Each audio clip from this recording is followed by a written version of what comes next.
I don't know about you, but whenever life feels a little overwhelming or when I'm going through a particularly stressful time, I often find myself drawn to games that transport me into another world. Not necessarily because of the gameplay, but because of how those worlds make me feel. Sometimes it's the beautiful scenery that leaves me in awe.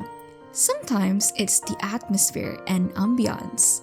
Sometimes it's the people, the world building, or simply the feeling of being there. Whatever the reason may be, these are the kinds of games that completely pull me into their world, the kind of games where I find myself wanting to stay a little longer, explore a little more, and simply spend time there. They become a cozy escape from everyday life, a place where I can relax, get immersed, and forget about everything else for a while. So, if you're looking for games with worlds that are easy to get lost in, here are some of my favorites along with the reasons why I fell in love with them. Welcome to Heartful of EXO Cozy Corner, a cozy little space where the magic of storytelling brings you comfort. Before that, if you love visual novel story-rich or otome games, or if you want to learn Japanese with otome games and experience some heart-fluffy romance, I suggest you to subscribe to this channel because you are in the right place. First, we're going to start with a game that truly left me in awe the moment I stepped into its beautiful world, and that is Creatures of Eva. In Creatures of Eva, we play as Vic, a young explorer on an expedition to the planet Eva, a vibrant world filled with rich ecosystems, unique creatures, and diverse cultures.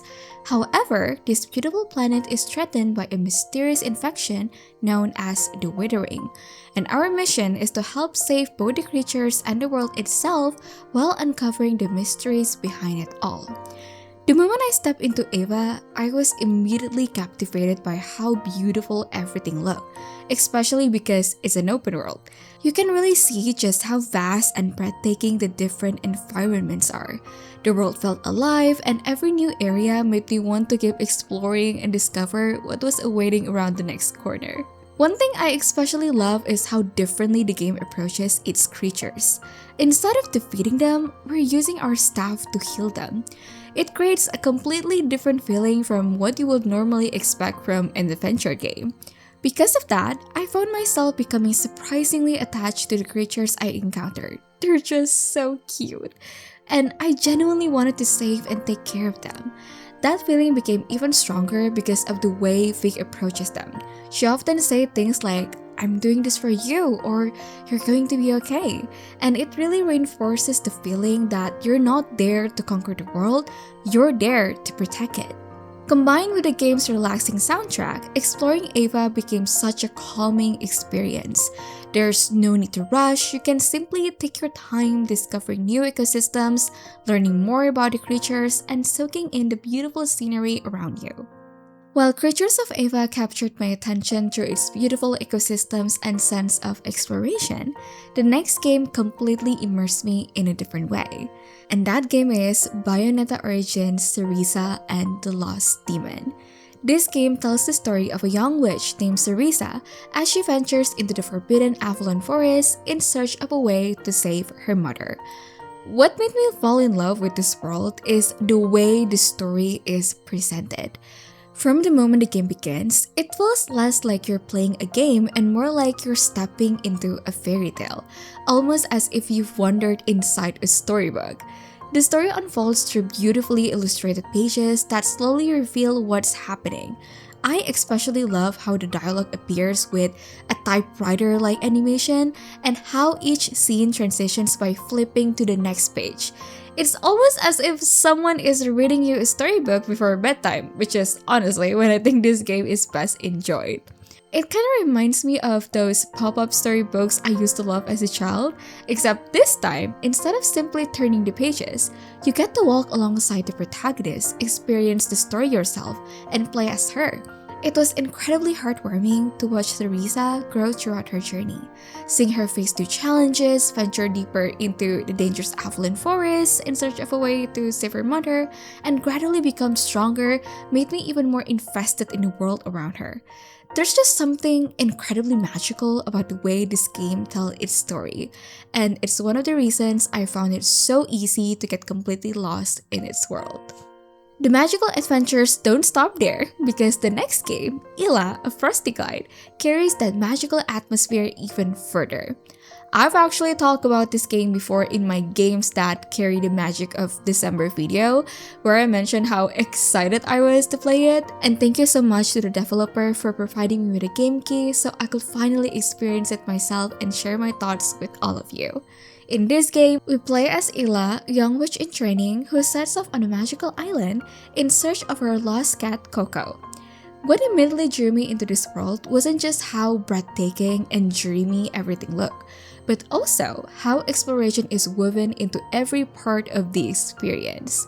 At first, you can glide very far or very high, but as you continue your adventure and collect stardust, your abilities gradually improve. It creates such a satisfying sense of progression where I find myself thinking, yes, I can finally glide higher now. As I explored the island, I constantly found new things to uncover. There were coins to collect that could be used to buy outfits and cosmetics at the shop, clues left behind by Coco in the form of paw prints and fish bones, and plenty of whimsical hidden corners where you can simply stop, take your time, and enjoy the scenery around you. Even though this is a platforming game, and as I've mentioned in my previous video, I'm usually pretty picky when it comes to platformers, in here, I found it surprisingly enjoyable. The game definitely has its challenges, but they never felt frustrating, you know? Completing jumping challenges like these rings. Some of them can be pretty tricky, especially when you have to time your jumps correctly without touching the ground. But when you finally land on the right ring at the right moment and the gate opens, it feels incredibly satisfying. Like, I did it! So if you're looking for a cozy adventure filled with magical scenery, rewarding exploration, and a world that encourages you to slow down and simply enjoy the journey, Ila, a Frosty Guide will definitely keep you company. Okay, so far, we've talked about games that immerse me through beautiful scenery, magical adventures, and exploration. But the next game earned its place on this list for a different reason. Instead of making me fall in love with the location, it made me fall in love with the countless worlds hidden within its story. And that game is Love Brush Chronicles. It tells the story of a university student, an aspiring manhwa artist who often uses the strange dreams she has as inspiration for her comics. But one day, she discovers that those dreams might not be dreams at all. Instead, they seem to be connected to entirely different worlds and realities, pulling her into adventures that become much bigger than she ever imagined. I finally gave this game a chance after one of my friends kept mentioning it for almost 2 years. She constantly told me that this was the only mobile otome game she could fully get behind. But to be honest, I wasn't completely convinced at first. Console otome games have always been the format I connect with the most. However, after giving Like and Nike a chance and hearing my friend repeatedly praise LBC for its story, I eventually became curious enough to look into it myself. And honestly, I was completely blown away the moment I stepped into the game. Like, wow, the visuals are this high quality? The level of presentation genuinely surprised me. From the visual effects and scene transitions to the full voice acting, everything feels incredibly polished and makes every scene feel alive. Whether it's a dramatic moment, a shift in atmosphere, or a transition between different realities, the game does an amazing job of making you feel like you're experiencing everything alongside the characters. And I think that's especially important because one of the game's core themes revolves around alternate worlds and parallel universes. So every new arc feels like stepping into a completely different reality. There are new places to discover, new stories to experience, and even different versions of the same characters to meet. And that's what fascinated me the most. The characters I thought I knew suddenly felt different, and every new world left me curious about what I will discover next. It almost felt like you're experiencing multiple adventures within a single game.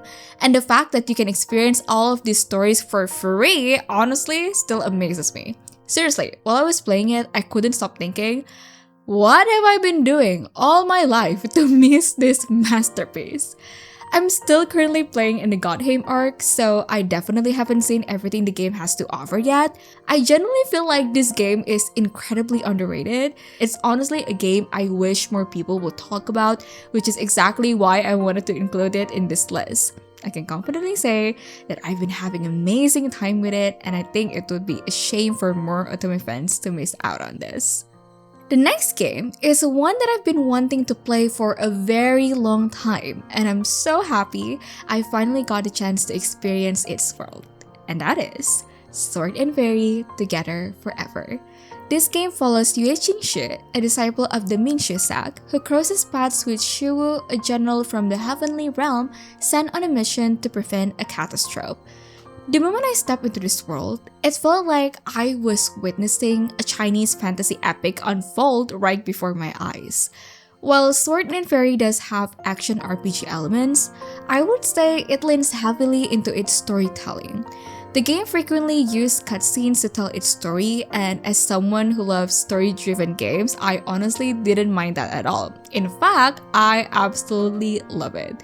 Seeing all of those beautifully directed cutscenes made the entire experience feel incredibly alive and cinematic.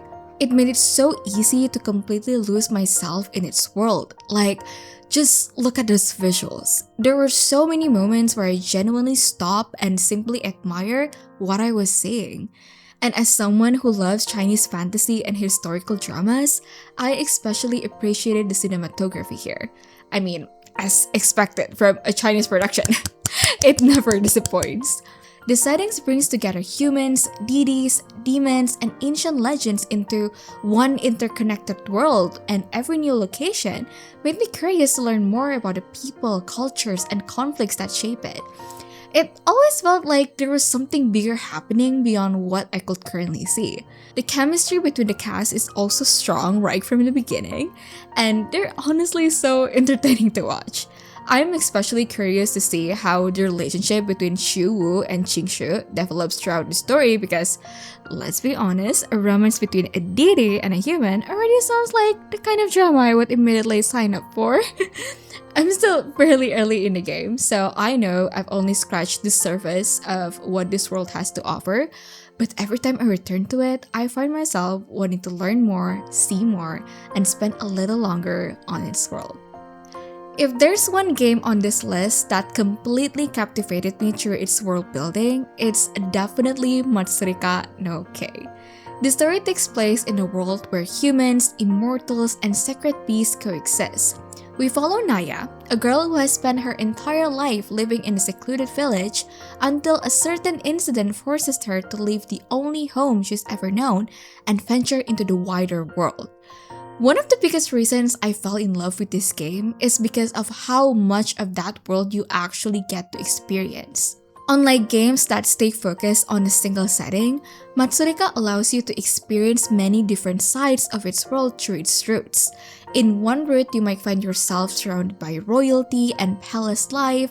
In another, you're exploring bustling towns filled with merchants and travelers. Then, in a different route, you could be spending your time among wolf tribes living in the snowy mountains. Each route offers a completely different atmosphere, culture, and perspective on the world, which made it incredibly fun to explore. Combined with the beautiful background art and the Chinese-inspired soundtrack, it made the world feel incredibly immersive. There were honestly so many moments where I simply stopped and admired the scenery while just sitting back and enjoying the music. But what made me stay wasn't just the visuals, it was the world itself. The history, the folklore, the different cultures, and the way everything connects to the larger story. The more I learned about the world, the more I wanted to know about it. And this is also a very personal pick for me because Matsurika no Kei was actually the game that accompanied me through one of the lowest periods of my life. In fact, this game played a huge part in shaping the vision I have for this channel today. Even though the story isn't perfect, my love for the world never faded. I still remember feeling genuinely sad when it ended because I wasn't ready to leave that world behind yet. Well, thankfully, there's a fanbase, and I honestly can't wait to dive back into it again someday. So, if you enjoy rich world building, Chinese inspired fantasy settings, and stories that let you slowly immerse yourself in their culture and lore, I think Matsurika no Kei is definitely worth looking into. That's sad, because the game draws inspiration from an ancient Chinese culture and folklore. Some of the values and social expectations portrayed in the story may not resonate with everyone, so keep that in mind. For the next game, I want to bring you into an era that I absolutely love from the Japanese side, and that is the Taisho Era, specifically the world of Hanaya Kanari Waga Ichisoke. I don't know why, but there's just something about the Taisho Era that feels incredibly cozy and comforting to me.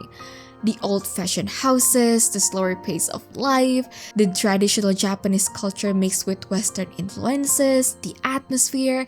I just love it so much. It's easily my favorite historical era in Japan. And unlike some of the other games I've talked about on this list, with their magical worlds, fantasy adventures, breathtaking scenery, or grand world building, Haneka earned its place here for a much simpler reason.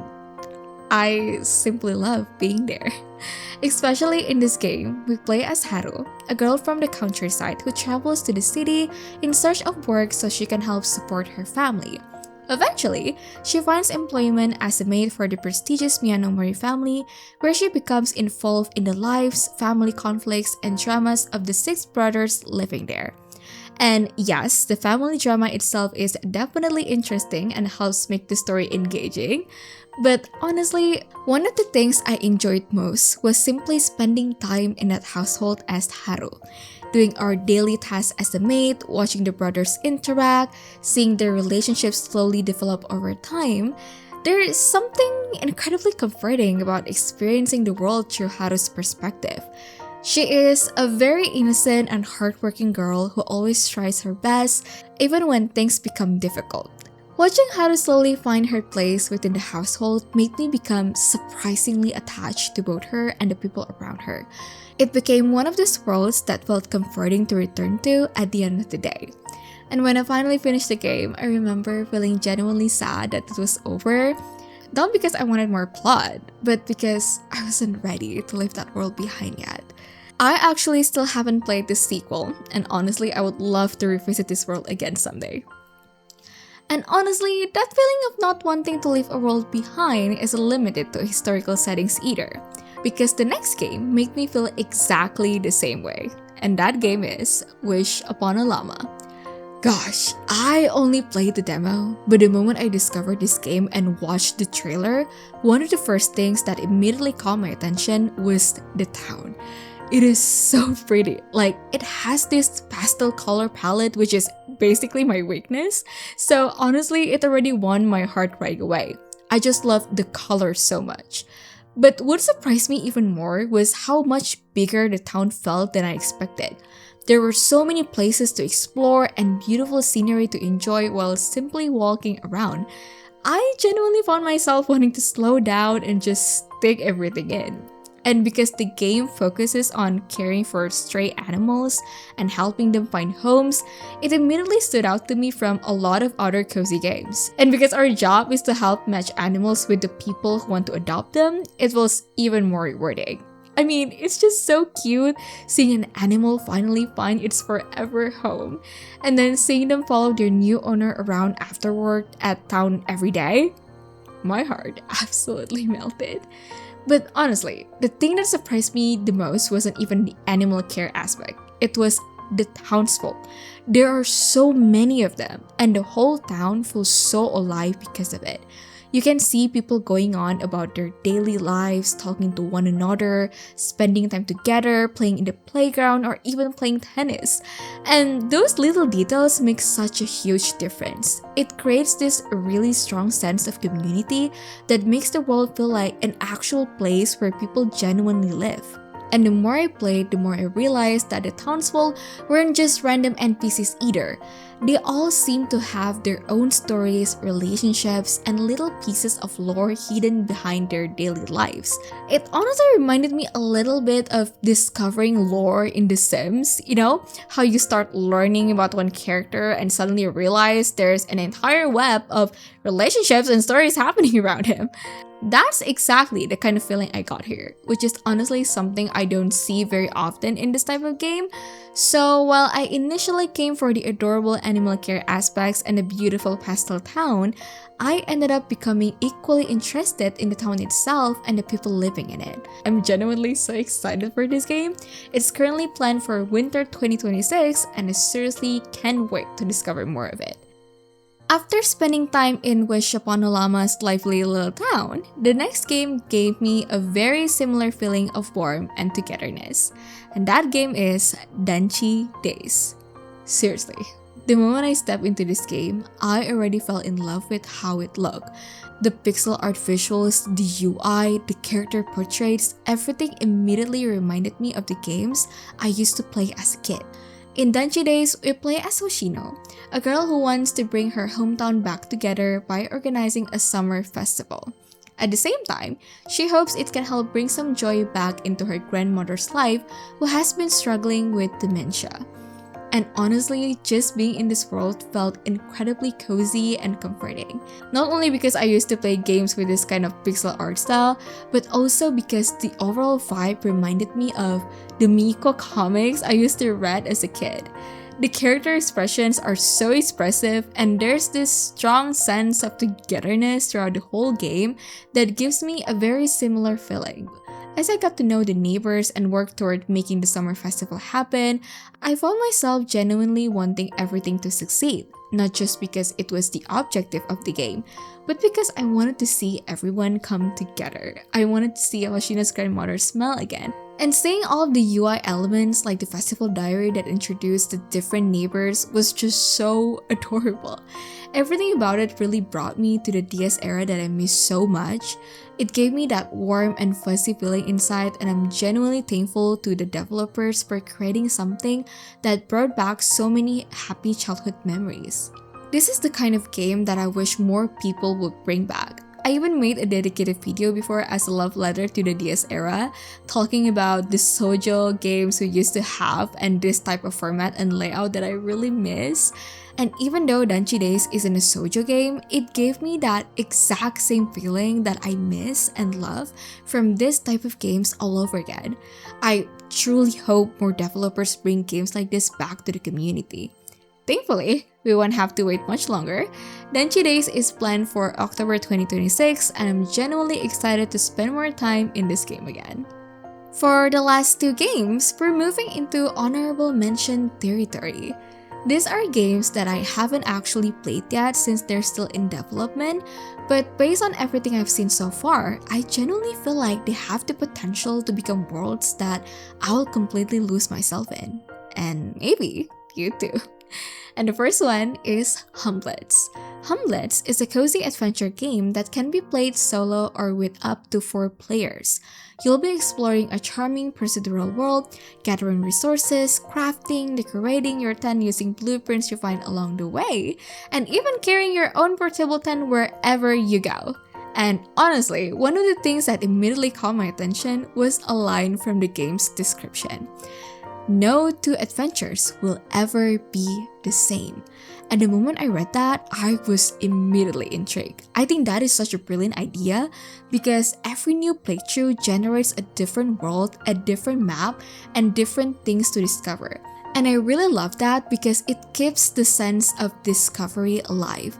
It makes every adventure feels fresh rather than repeating the exact same experience over and over again. There's even a card-based system that lets you deal with all kinds of goofy creatures along the way, which honestly sounds like a fun twist.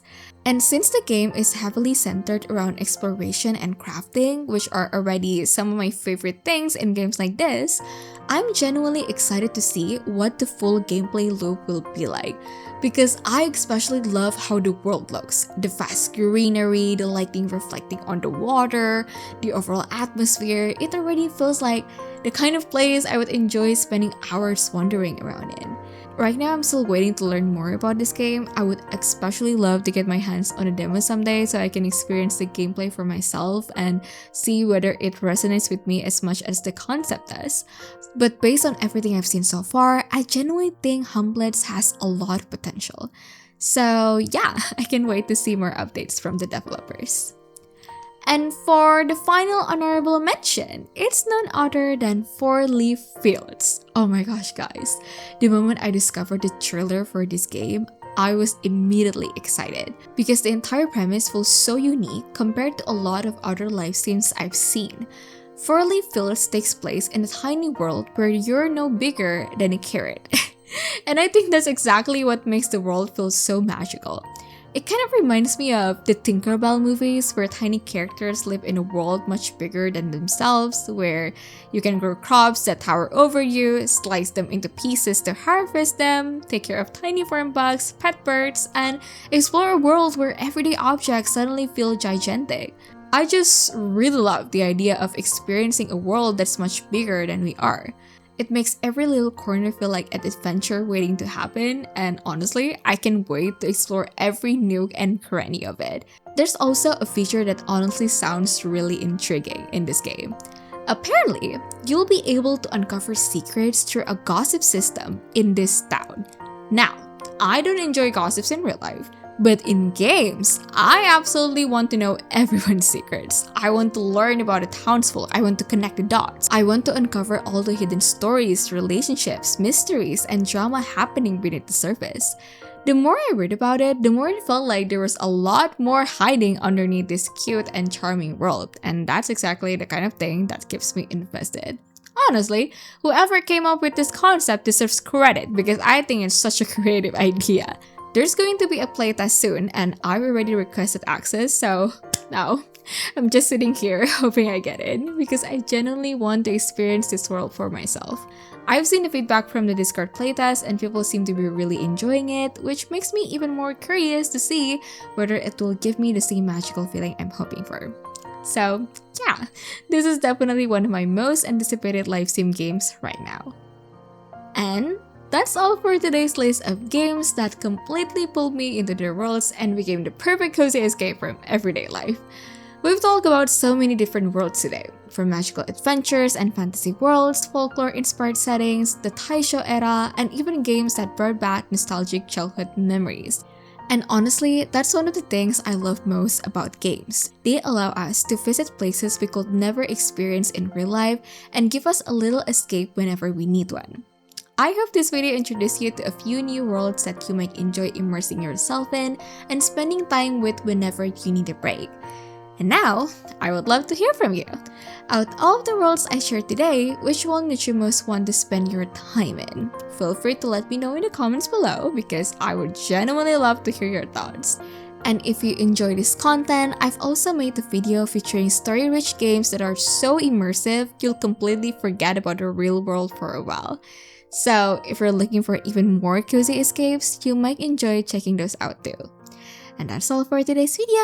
I hope you discovered a world that feels special to you, and I will see you in the next one. Bye bye!